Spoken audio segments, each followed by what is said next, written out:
Hello, people.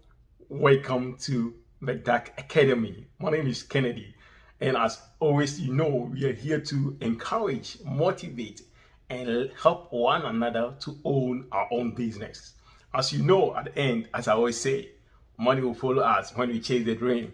So today we're going to look at this topic that mostly people ask me, Ken, how do you manage your business from here?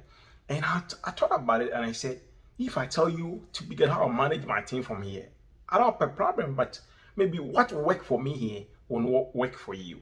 But let me try to come out with the things that at times collapse people's or those in the diaspora collapse our businesses. And maybe you have gone before your business collapse or you're about to go, so that you may also know and take very caution or take very note about it. One is no proper business agreement. Why do I say that? Or what does it mean? Sorry. Mostly, if people in abroad, being in Europe, being in America, being in Asia, when we start to go into Africa to start a business, the people that are in Africa or that is home who is taking care of the business for you, at times when we start the business, we don't have any agreement with them.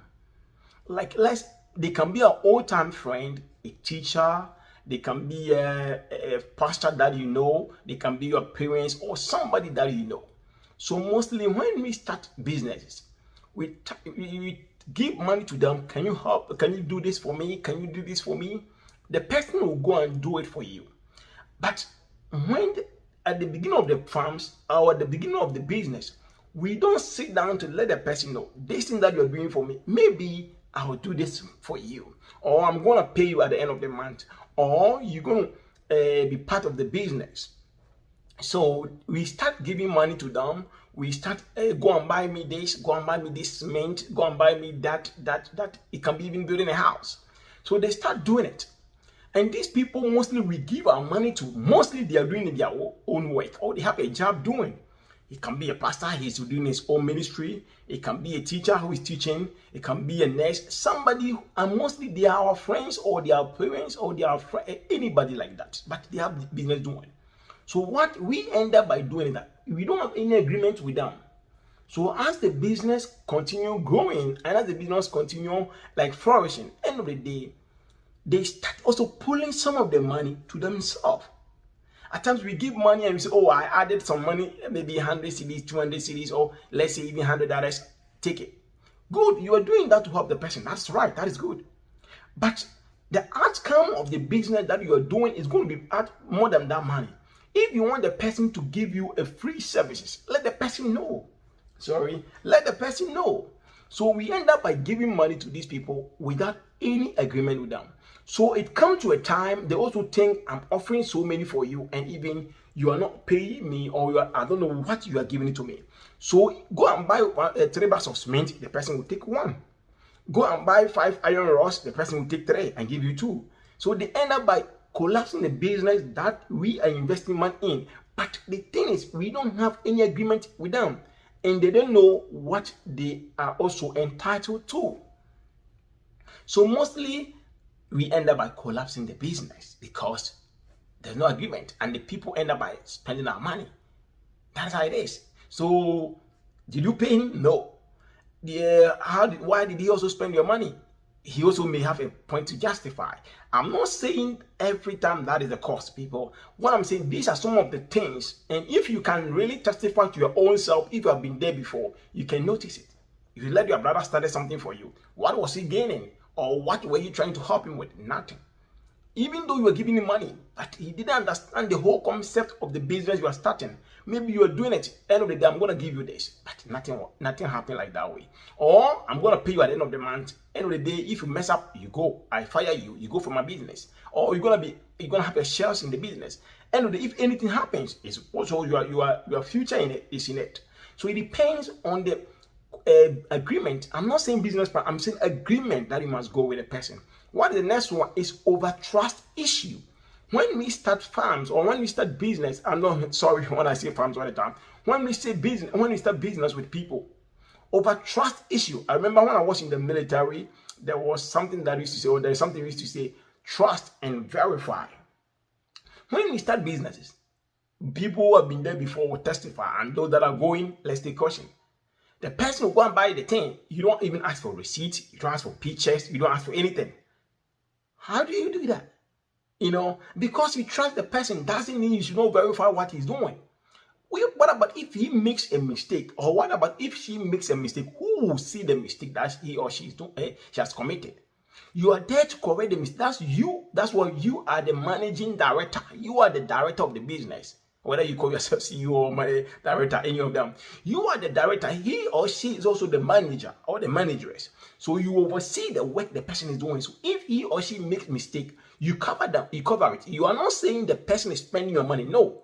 Because as soon as you make an African to start business for you, and you ask him, hey, this is my receipt. I'm not eating your money. I'm not spending your money. I'm not this. No, I'm not saying you are spending money. We are doing business, and we must be accountable for all the things we do. So even if you buy a penny or if you buy a nail, we must be able to a penny. We must be able to account for it. That's what you are doing. So we trust them, and we don't even ask them for anything. You gave the money to them. They went there. They did whatever they want. And then the day, I bought this. The money is that. So end of the day, I'll come to the last point. That is where it may end up by becoming another problem. So the person end up by, whether he bought the thing or not, it becomes a problem. So you don't know how you are spending the money. So that kind of over trust tends to kill our business. Because by the time we know, maybe the thing is not done. And we go by, wow. Or even even if he has done it, maybe there are a lot of mistakes. I know people even went to Africa, started building a house. By the time they went there, the person has built the house, but even the material that they use is inferior materials. He did it, okay, but was it the right materials? But he could have sent you pictures, and at that time there wasn't so many, maybe 80s, 90s. But this time we have access to a lot of internet. Let's use it, and let's try to reduce the trust in business. There's nothing like trust. There's always trust, but I have to verify. And it doesn't mean like if I don't trust, I trust you, but I have to verify. The reason I trust you is the first time I gave it to you. But the verification is for us to correct every error or any error that anybody is liable to make. That's what we're doing. Okay, I always tell you, I have a little bit of business background, so I use that as an advantage to help every one of us to grow our businesses. So the next one is lack of knowledge about the business that we are going to start. Mostly, we are going to start a business and we don't have knowledge about it. And it's going to lead your business to collapse as a Borgas or as let's say, those in the diaspora. Somebody for example, you want to go establish or start a maize farming. You don't even know how many bags of maize you have to expect at the end of harvest from every acre. You don't know. So at the end of the harvest, if the person tells you, I have only 5 bags of maize, how are you going to argue with it? Because you don't even know yourself. If he tells you 1 bag of cement, how are you going to argue? No.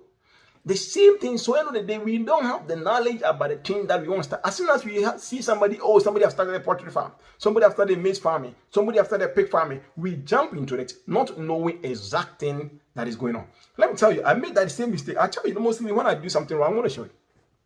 So I started a poultry farm. I started pig farming. I never knew how pigs lay, how many time pigs have to give birth in a year.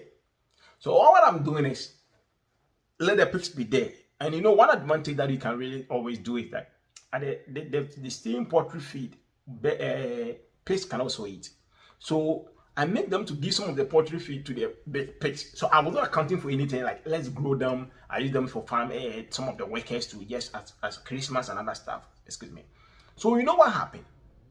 No, when the pigs give birth, they can be with the mother for like 6 months. So until if I've not watched the video, maybe it's on there what happens to the pig and whatever. Now I restart the pig again, and I hired somebody to come in, and I started reading about it. And the person was even trying to encourage me and advise me. He said, "Mr. Ken, do you know what? Pigs lay 3 times a year. Yeah, every 3 months they lay. They give birth. Either 3 or 4 months, even I forget. And it's okay." So he now is taking, so I said, okay, you have more knowledge about it. I'll hire you, you do that, you keep the records. Anytime I need it, I have to ask for you and I have to get it.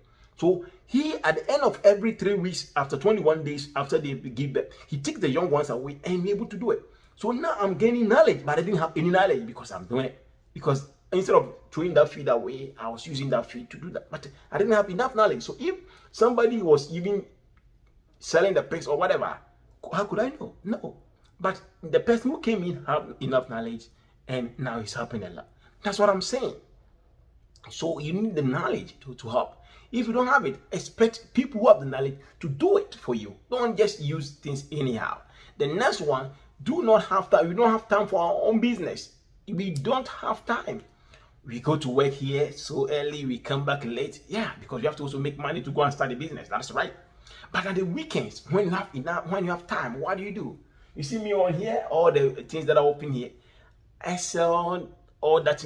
Most people ask, how do I manage business? I don't want to go into deep with you today, but one time show you all the Excels that I have here, how I manage it, all the Google Drive. So the whole thing is, you have to also sit there, project. You have to also sit there, make a creations of the thing that you have done for the week. Even 30 minutes or 2 hours of your thing is good. Not just you sitting in the car, most of us in that boat, sitting in the car and be, oh, I have to do this. Oh, no, you just have time for your business. If you don't have time for the business, you're not going to track anything. You don't do anything. You're going to collapse your own business. And the business that you go to every day at your workplace, they also track. They have the big business plan, the board, they track everything. But we don't have one. How do you do that? And the last one, that the links with the second one, is accountability. So the person started, you trusted the person so much, the person didn't account for anything. Now, you start asking, hey, I need you to account for this. I need you to account for this.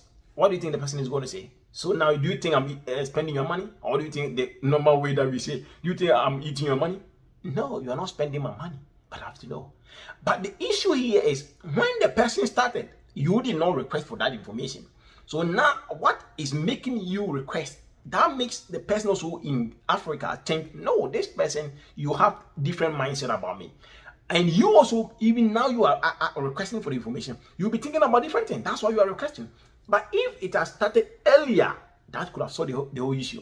So the person now may also lose interest of doing the job, because if you are now asking me questions that you didn't used to ask me, now it seems like you don't have faith for me. So the commitment and the love that he has for the business, he may start to withdraw.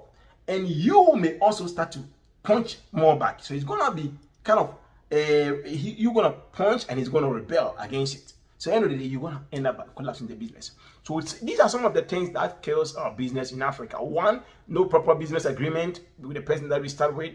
Over trust issue, we trust people so much. Lack of knowledge in the whole thing that we are starting.